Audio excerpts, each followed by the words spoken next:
Tuan-tuan dan puan-puan, berikan tumpuan sekarang kerana tanpa membuang masa, kita akan mempersilakan masuk bakal pengantin lelaki Muhammad Khairi bin Abdullah yang akan masuk bersama-sama dengan ibundanya Puan Zarinah binti Nordin. Dipersilakan.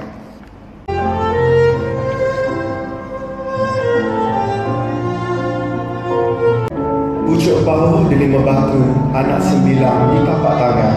Walau jauh beribu batu, datang bertanda menjalin ikatan. Berjalan masuk segak bergaya, beriringan dengan irama yang gemersih, diiringi pandangan penuh restu bonda para hadirin sekalian. Berikan tepukan kepada Muhammad Khairi bin Abdullah. Dipersilakan Muhammad Khairi untuk mengambil tempat duduk di meja pernikahan.